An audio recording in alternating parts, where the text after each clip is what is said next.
permettez-moi de souligner que depuis des mois, on sent un grand vide. Il manque une voix chrétienne qui ferait sans doute la différence. Il manque la voix du président du Liban. Cette absence pèse beaucoup en ce moment si grave pour le Moyen-Orient. Alors que la guerre continue de sévir en Terre Sainte, affectant fortement le sud du Liban, le pays reste dans une impasse politique, depuis plus de 18 mois sans président de la République. La constitution libanaise prévoit que celui-ci soit chrétien, dans un équilibre institutionnel subtil destiné à garantir l'unicité de ce pays, le seul du Moyen-Orient qui préserve la liberté religieuse. Mais les divisions des chrétiens entre eux et les rapports de force complexes avec le Hezbollah bloquent l'élection. C'est dans ce contexte que le cardinal Pietro Parolin, secrétaire d'État du Saint-Siège, Premier ministre du pape, s'est rendu à Beyrouth du 23 au 27 juin dernier à l'invitation de l'Ordre de Malte. L'occasion de rencontrer des responsables politiques et religieux, mais aussi de témoigner de l'amour de l'Église pour les plus vulnérables de la société. C'est le sens qu'a voulu donner à cette invitation le président de l'Ordre de Malte au Liban, Marwan Zernaoui. Comment relever un pays, madame, au moment où ceux qui sont censés le conduire vers la paix l'enfoncent dans la guerre? Aujourd'hui, il est important pour nous, ordre religieux hospitalier, que le Vatican puisse avoir conscience, quand nous leur parlons, qu'ils comprennent ce que nous disons, non pas simplement en écoutant nos paroles et en les oubliant immédiatement, en venant les incruster dans leur cœur après avoir pu témoigner eux-mêmes de ce qu'ils ont vu. Cette invitation est un cri, un appel pour l'espérance vers la paix. Ce pays a besoin d'être aidé, pas par les paroles, par les actes. Les actes qui s'adressent à tout le monde. Je ne te demande ni ta race, ni ta couleur, ni ta religion. Dis-moi quelle est ta souffrance. Il faut réunifier ce Liban pour qu'il redevienne ce Liban message de Saint Jean-Paul II. Ainsi, pendant 3 jours, le cardinal Parolin est-il allé visiter différents centres de l'Ordre de Malte, accompagné par les caméras de KTO. Voilà. Donc aujourd'hui, vous allez voir un centre agro-humanitaire. Ensuite, nous allons aller dans un centre médico-social à Khaldiye. Ce centre-là existe depuis 40 ans. Il est ancré dans les communautés. Et ensuite, nous allons visiter une maison de repos, une maison de retraite, qui est servie par la cuisine communautaire mobile de l'Ordre de Malte. Première étape, le centre agro-humanitaire de Mejdlaïa, en partenariat avec les frères Carme. Il est l'un des 6 centres de ce programme innovant réparti dans tout le Liban pour tenter de garantir la sécurité alimentaire et venir en aide aux petits agriculteurs en favorisant une production locale. Une initiative essentielle alors que plus de 80% des Libanais n'ont aujourd'hui plus les moyens d'acheter des produits frais et que la production nationale agricole ne répond plus qu'à 20% des besoins. Conçu dans une vision durable et éco-responsable, le programme aide aussi à la protection des ressources naturelles. Ces centres se composent d'une serre permettant de faire grandir des plants, notamment pour les cultures d'hiver, de bâtiments de formation, de bureaux, d'une installation de traitement de l'eau et de panneaux solaires qui garantissent un fonctionnement entièrement autonome. Après Mejdlaïa, direction Khaldiye, à quelques kilomètres. Dans cette région rurale très pauvre, se trouve un centre médico-social ouvert en 1987 en pleine guerre du Liban et qui dessert environ 90 villages environnants. Ces dernières années, le centre, qui se trouve à moins de 40 km de la frontière syrienne, a étendu ses services aux populations réfugiées. Chaque année, il dispense près de 60 000 actes médicaux. Les médecins travaillent aux côtés de religieuses de la congrégation libanaise des Sœurs Antonines. Merci pour votre accueil. C'est une grande occasion de partager votre joie et votre enthousiasme.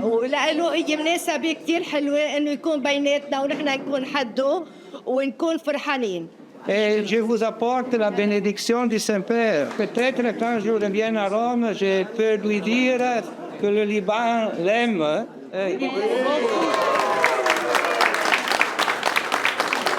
Le Seigneur soit avec vous. Et avec votre esprit. Que Dieu Tout-Puissant vous bénisse, le Père, le Fils et le Saint-Esprit. Amen.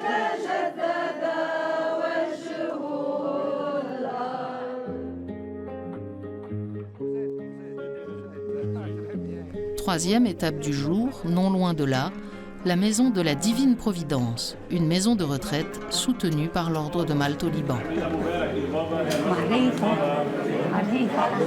Qu'est-ce qu'elle dit? On prie pour vous, hein? On prie pour vous. Ici, il y a un chapelet béni par le pape. هيدي مسبحة من البابا بارك البابا Vous priez pour tout le monde. Aussi pour moi, alors. Vous priez aussi pour moi. Merci.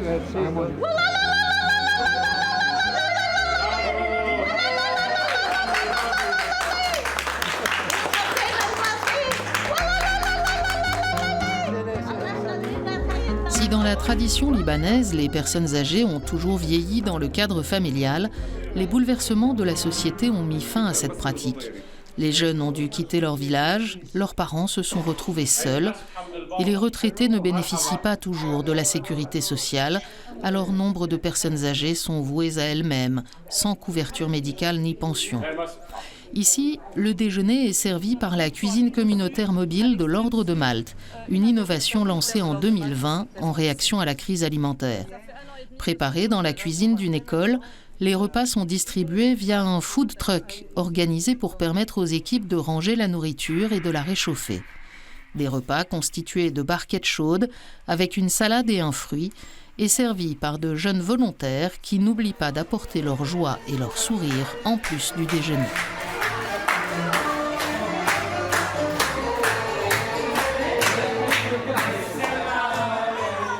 Après ses visites de terrain dans le nord du pays, particulièrement touché par la pauvreté, le cardinal Parolin regagne Beyrouth, car en ce lundi 24 juin, on fête Saint Jean-Baptiste, le saint patron de l'Ordre de Malte.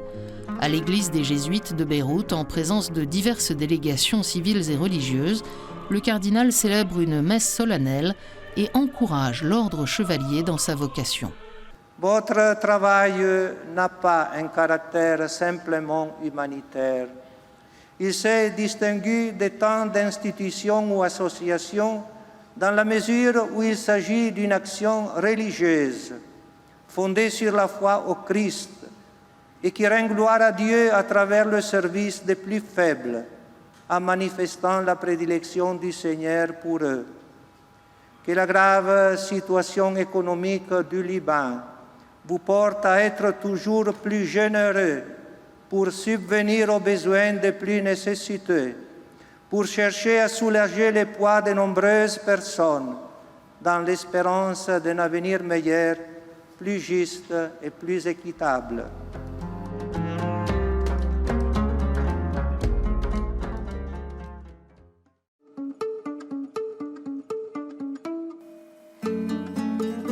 Nouvelle journée et nouvelle visite pour le cardinal Parolin, un lieu emblématique entre tous, Chabrour, un centre qui accueille des jeunes en situation de handicap, accompagnés par des bénévoles qui viennent du monde entier.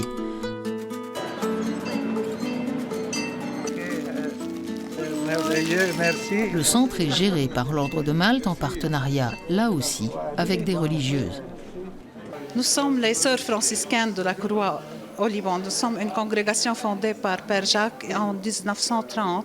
Notre charisme, c'est de faire les actes de miséricorde, soigner les prêtres vieillards, les gens délaissés par leur famille, par les hôpitaux, les aveugles, les enfants orphelins. C'est notre charisme. tous les jeunes de l'Ordre de Malte dans le monde se retrouvent ici à raison d'une semaine par des délégations différentes qui viennent pour donner tout ce qu'ils ont comme amour et attention. C'est des relations de 1 à 1 entre un volontaire et une personne handicapée. Tout se fait à travers les volontaires et nous avons avec nous toujours un médecin, un prêtre, parce que la spiritualité est présente à tout moment pendant le camp.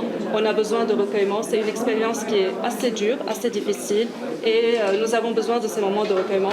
C'est donc à la chapelle que commence la visite. Pleine de grâce, le Seigneur est avec vous. Vous êtes bénie entre toutes les femmes, et Jésus, le fruit de vos entrailles, est béni. Sainte Marie, Mère de Dieu, priez pour nous pauvres pécheurs, maintenant et à l'heure de notre mort. Amen.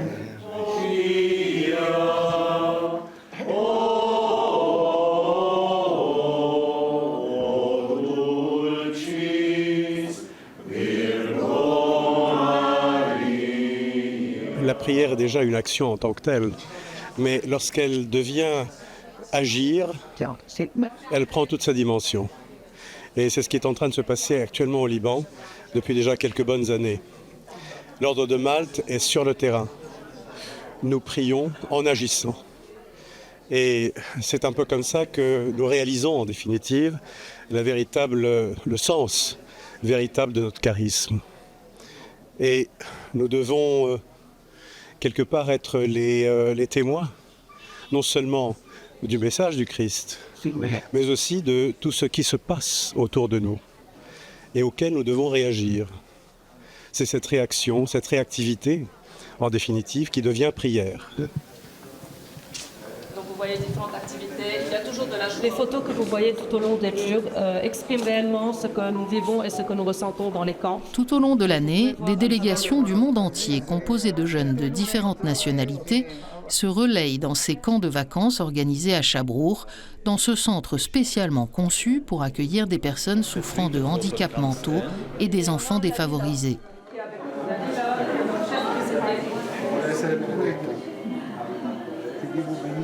Si la situation sécuritaire a drastiquement réduit le nombre de volontaires étrangers cette année, quelques 200 jeunes Libanais viennent prendre soin de ceux qui sont accueillis ici.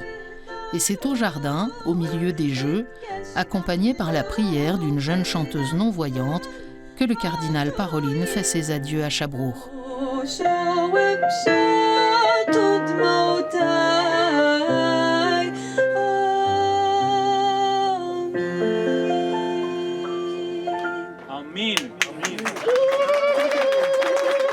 Je suis très très heureux parce que je vis ici un grand respect pour tout.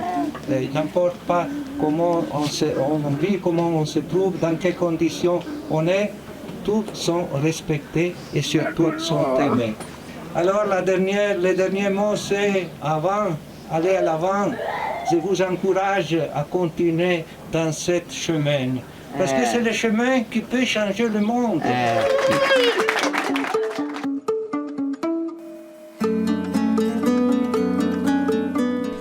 Pour changer le monde, il faut aussi essayer d'en passer par les responsables politiques et religieux. En marge de sa visite, le cardinal Parolin en a rencontré plusieurs, loin des caméras, car le Saint-Siège ne ménage pas ses efforts pour aider le Liban. Je pense que depuis des années et des décennies, Rome et le Vatican en particulier, le Saint-Siège, n'a jamais cessé de faire tous les efforts possibles et imaginables pour aider le Liban à sortir de ses guerres et de ses crises. De tous les points de vue, en travaillant soit avec les agents internes, qu'ils soient politiques, qu'ils soient des hommes d'église, que ce soit avec la population elle-même.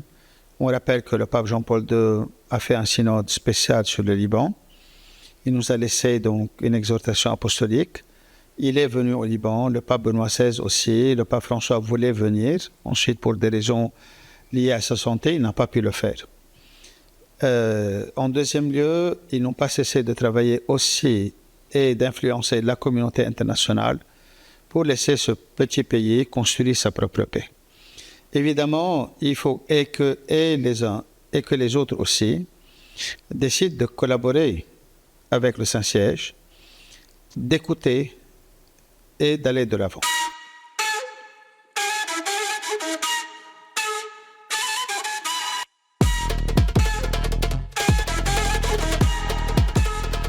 Pas évident, en effet, d'obtenir la bonne volonté de tous.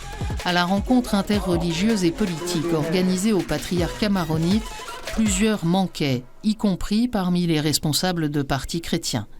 Mais alors que la guerre dans la bande de Gaza menace d'embraser toute la région, les participants veulent croire qu'une solution de paix est possible.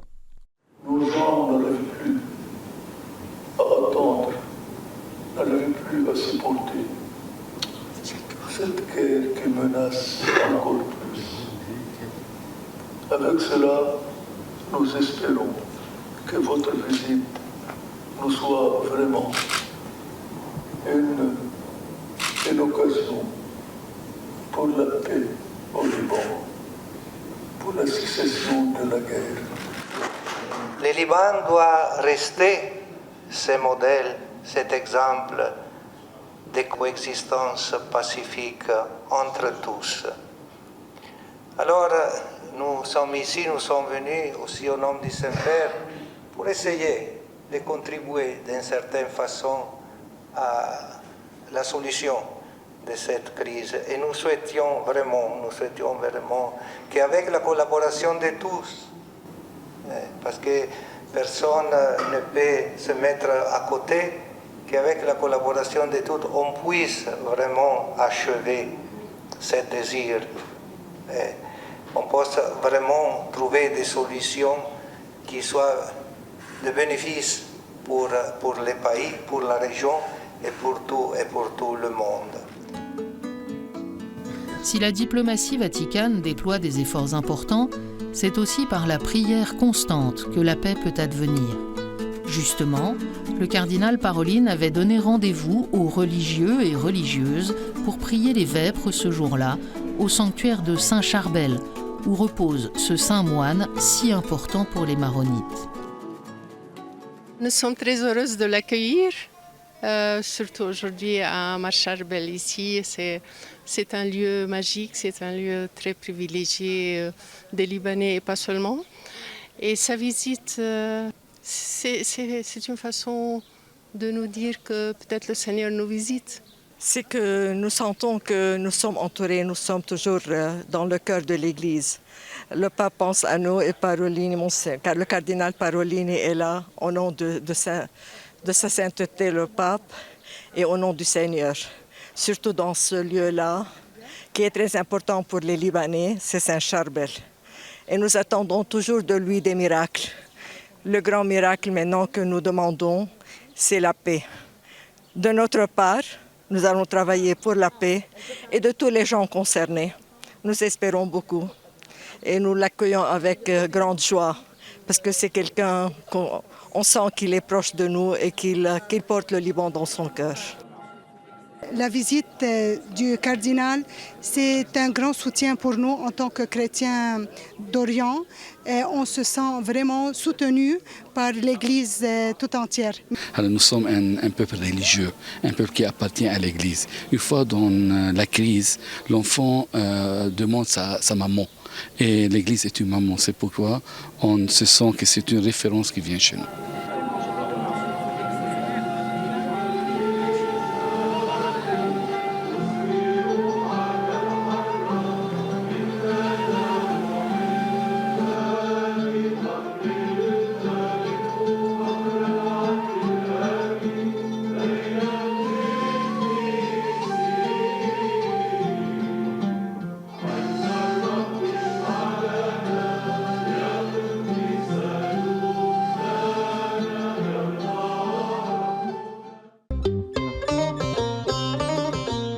Troisième et dernier jour avant son départ, le cardinal Parolin se rend au centre Saint-Jean-Baptiste à Beyrouth. Centre pilote pour la gestion des services médico-sociaux, il comprend aussi un dépôt de stockage des médicaments destinés à tous les centres de l'ordre de Malte au Liban. Il accueille désormais de nombreux déplacés du sud du pays. On a dû quitter nos maisons, nos enfants ont dû quitter les écoles, nous avons perdu notre travail, les commerces sont fermés. Nous avons un des plus beaux villages au sud. Chrétiens, Et maintenant, il est vide. Alors, Father, il reste encore peut-être 70 personnes sur place. 2006 et maintenant, à chaque fois, on est obligé d'être déplacé et de retourner. On aimerait trouver une solution équitable. Merci beaucoup. Nous regrettons beaucoup ce qui se passe là-bas. Et certainement, vous avez notre prière, les prières du Saint-Père, la préoccupation des sujets du Saint-Père, et aussi l'engagement à sensibiliser l'opinion publique mondiale, la communauté internationale, pour trouver une solution à cette situation très douloureuse. Amen. Nous avons ici notre travailleuse sociale, responsable de la santé mentale, le docteur Fadi, qui est psychothérapeute. Le Liban a passé plusieurs crises depuis 2020 avec l'explosion du port de Beyrouth et jusqu'à présent plusieurs crises économiques, politiques, sociales, économiques, financiers, je voulais dire. Et cela a un impact sur le psychisme et la santé mentale de la population libanaise. Ce sont des garçons? Deux filles. Deux filles. Elles ont 1 mois et demi. 1 mois et demi. Elles sont très petites encore, très petites. L'ordre de Malte m'a rendu mon sourire et moi je tiens à mon tour de rendre le sourire à tout le monde parce que ce que l'ordre de Malte m'a offert, personne ne peut dire. Il m'a donné l'acceptance, il m'a donné la foi aux yeux. Lorsque j'ai passé des années, j'étais en colère avec Dieu, vraiment en colère pour toi de moi. Et maintenant, vous êtes je suis en paix, je suis toujours souriant et j'ai accepté que Dieu a voulu comme ça et c'est la croix que je dois la porter. Le témoignage, merci, vraiment, c'est aussi pour nous un grand exemple. Bien sûr, la visite des centres de l'Ordre de Malte, c'est voir et vivre un peu. Dans ces jours, nous avons vécu, non? Avec les différents centres, la charité de l'Église, l'amour. L'amour que c'est le premier composant dans le Liban. Le Liban, au fond, a une grande capacité d'amour. Et d'amour qu'on voit dans les familles, on voit dans la solidarité. Et alors, il a pu voir l'activité que l'Église fait pour les plus pauvres, pour les démunis, pour les malades. Ça, c'était très bien, surtout dans ces temps. Parce qu'avec la situation sociale, avec le manque d'espoir, la situation économique, la situation politique, il faut se rappeler. Il faut se rappeler qu'aimer, quelquefois, c'est la première chose à faire. Aussi, la politique, c'est la plus haute forme d'amour, comme nous disait le pape Paul VI. Alors ça, c'est très important. De l'autre côté, le cardinal a un peu aussi, dans les visites, un peu connu, un peu manifesté la sollicitude, la préoccupation du Saint-Siège pour la situation politique, surtout pour l'élection du président. Et vraiment, on espère qu'on puisse arriver bientôt à élire un chef de l'État. L'expérience que j'ai vécue ici, c'est une expérience très émouvante, surtout les contacts avec les centres et les personnes de l'Ordre de Malte. Et aussi toutes les autres rencontres que je fais avec les différents composants de la population. Alors on fera un peu le point une fois que j'arrive à Rome et je pense qu'il y a beaucoup d'éléments à mettre ensemble et surtout essayer de trouver quelques manières d'aider, surtout d'un point de vue politique, ce pays. De retour à Rome, le cardinal Parolin aura certainement rendu compte au pape de la charité dont il a été le témoin et de la gravité de la situation des Libanais. À ce jour, les partis en présence ne sont toujours pas accordés sur un candidat pour la présidence et la guerre menace de plus en plus au sud du pays.